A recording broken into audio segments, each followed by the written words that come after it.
Guys, ಇವತ್ತೊಂದು ಹೊಸ ಕಥೆಯನ್ನು ನಾವು ಕೇಳ್ತಾ ಇದ್ದೇವೆ. ಕಥೆಯ heading ghost car, the mystery of ghost car.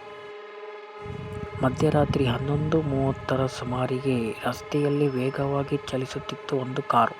ಅದು ವೇಗವಾಗಿ ಒಂದು ಪ್ರತಿಷ್ಠಿತ ಆಸ್ಪತ್ರೆಗೆ ಧಾವಿಸಿ ಬಂದಿತ್ತು. ಅಲ್ಲಿ ಇದ್ದವರೆಲ್ಲರೂ ಬರುವ ಹಾಗೆ ಹಾರ್ನ್ ಹಾಕಿ ತುಂಬ ಸದ್ದುಗದ್ದಲ ಮಾಡ್ತಾ ಇತ್ತು.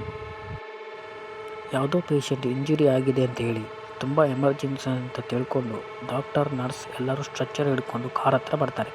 ಅಲ್ಲಿ ಬಂದು ನೋಡಿದರೆ ಕಾರ್ ಒಳಗೆ 5 ಜನ ಒಟ್ಟಿಗೆ ಅಸ್ವಸ್ಥರಾಗಿ ಬಿದ್ದಿರ್ತಾರೆ. ಕೂಡಲೇ ಆ 5 ಜನರನ್ನು ವಾರ್ಡಿಗೆ ಶಿಫ್ಟ್ ಮಾಡಿ ಟ್ರೀಟ್ಮೆಂಟ್ ಕೊಡಲಿಕ್ಕೆ ಸ್ಟಾರ್ಟ್ ಮಾಡ್ತಾರೆ. ಇನ್ನೊಂದು ಆಶ್ಚರ್ಯ ಏನಂತ ಹೇಳಿದರೆ, ಡ್ರೈವರ್ ಸೀಟ್ನಲ್ಲಿ ಯಾರೂ ಸಹ ಇರಲಿಲ್ಲ. ಎಲ್ಲರೂ ಡ್ರೈವರ್ನ ಬದಿ ಸೀಟು ಮತ್ತು ಹಿಂಬದಿ ಸೀಟ್ನಲ್ಲಿ ಇದ್ದಿರ್ತಾರೆ. ಇದೊಂದು ಆಕ್ಸಿಡೆಂಟ್ ಕೇಸ್ ಆಗಿದ್ದರೂ ಮಿಸ್ಟ್ರಿ ಅಡಗಿತ್ತು ಅಂತ ಅವರಿಗೆ ಗೊತ್ತಿರಲಿಲ್ಲ. ಪೊಲೀಸ್ ಸ್ಟೇಷನ್ಗೆ ಕಂಪ್ಲೇಂಟ್ ಕೊಟ್ಟು ಅವರು ಅಲ್ಲಿಗೆ ಬಂದು ಇನ್ವೆಸ್ಟಿಗೇಷನ್ ಮಾಡಲಿಕ್ಕೆ ಸ್ಟಾರ್ಟ್ ಮಾಡಿದರು. ಪೊಲೀಸ್ನವರು ಆ ಕಾರಿನ ಬಗ್ಗೆ ಕೇಳಿದಾಗ ಅವರು ಹೇಳಿದ ಆಶ್ಚರ್ಯವಾದ ಸಂಗತಿ ಏನಂತ ಹೇಳಿದರೆ, ಪೇಷಂಟನ್ನು ಅಡ್ಮಿಟ್ ಮಾಡಲಿಕ್ಕೆ ಎಲ್ಲರೂ ಕರ್ಕೊಂಡು ಹೋದ್ಮೇಲೆ ಒಂದು ಸ್ವಲ್ಪ ಹೊತ್ತು ಬಿಟ್ಟು ನೋಡುವಾಗ ಆ ಕಾರ್ ಅಲ್ಲಿ ಇರಲಿಲ್ಲ. ಎಲ್ಲಿ ಹೋಯಿತು ಏನಾಯಿತು ಅಂತ ಯಾರಿಗೂ ಗೊತ್ತಾಗಲಿಲ್ಲ. ಆ ಕಾರು ಒಳಗೆ ಬಂದು ನಿಂತಾಗ ಕೂಡ ಡ್ರೈವರ್ ಸೀಟ್ನಿಂದ ಯಾರೂ ಇಳಿದಿರಲಿಲ್ಲ. ಅಷ್ಟಕ್ಕೂ ಡ್ರೈವರ್ ಸೀಟಲ್ಲಿ ಯಾರೂ ಕೂತ್ಕೊಂಡೇ ಇರಲಿಲ್ಲ.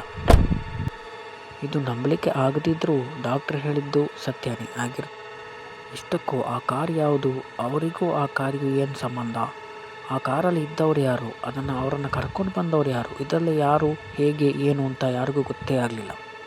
ಈಗಿನ ಕಾಲದಲ್ಲಿ ಇದನ್ನು ನಂಬದೇ ಹೋದರೂ ಪೊಲೀಸ್ನವರಿಗೆ ಈ ಕೇಸ್ ಚಾಲೆಂಜ್ ಆಗೇ ಇತ್ತು. ಇನ್ನೊಂದು ಕಡೆ ಆ ಪೇಷಂಟನ್ನು ಕರ್ಕೊಂಡು ಬಂದು ಬಿಟ್ಟಂತಹ ಕಾರು ಇನ್ನೊಂದು ಕಡೆಗೆ ವೇಗವಾಗಿ ಹೋಗ್ತಾ ಇರ್ತದೆ. ಅದು ಎಲ್ಲಿಗೆ ಅಂತ ಹೇಳಿದರೆ, ಒಂದು ಕಾಡಿನ ಗ್ರೌಂಡಿನ ಹತ್ತಿರ. ಅಲ್ಲಿ ಇರ್ತಕ್ಕಂಥ ಇಬ್ಬರು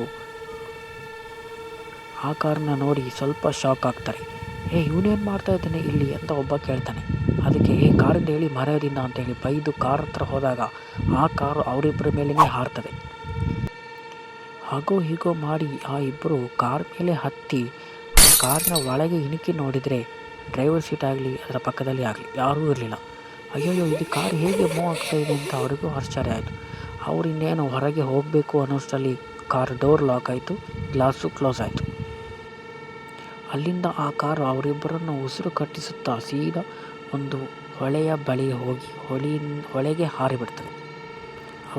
ಅವರ ಉಸಿರು ಗಟ್ಟಿ ಸಾಯುವ ತನಕ ನೀರಿನ ಒಳಗೆ ಇದ್ದು ಆಮೇಲೆ ಅವರಿಬ್ಬರು ಹೊರಗೆ ಬೀಳುವಾಗೆ ಮಾಡಿ ಗಾಡಿ ಅಲ್ಲಿಂದ ಹೋಗ್ತದೆ. ಈ ಕಡೆಯಿಂದ ಆಸ್ಪತ್ರೆಯಲ್ಲಿರುವ 5ರಲ್ಲಿ 3 ಜನ ಸತ್ತೇ ಹೋಗ್ತಾರೆ. ಇನ್ನು ಉಳಿದವರು ಒಂದು ಮಗು ಮತ್ತು ಒಂದು ಹೆಂಗಸು, ಅಂದರೆ ಅವಳ ತಾಯಿ. ಮಗು ಸ್ವಲ್ಪ ಸೀರಿಯಸ್ ಆಗಿದ್ದ ಕಾರಣ ICUಗೆ ಅಡ್ಮಿಟ್ ಮಾಡಿರ್ತಾರೆ. ಹಾಗೆ ಅವನ ಅಮ್ಮ ನಾರ್ಮಲ್ ವಾರ್ಡಲ್ಲಿ ಅಡ್ಮಿಟ್ ಆಗಿದ್ದು ಅವಳಿಗೂ ಪ್ರಜ್ಞೆ ಬರ್ತದೆ. ಪೊಲೀಸ್ನವರು ಅವಳ ಹತ್ರ ಬಂದು ಇನ್ವೆಸ್ಟಿಗೇಷನ್ ಮಾಡಲಿಕ್ಕೆ ಅಂತ ವಿಷಯ ಏನಾಯಿತು ಹೇಗಾಯಿತು ಅಂತೆಲ್ಲ ಕೇಳಲಿಕ್ಕೆ ಸ್ಟಾರ್ಟ್ ಮಾಡಿದರು. ಮುಂದಿನ ಭಾಗ ಮುಂದಿನ ಸಂಚಿಕೆಯಲ್ಲಿ ಕೇಳೋಣ. ಧನ್ಯವಾದಗಳು.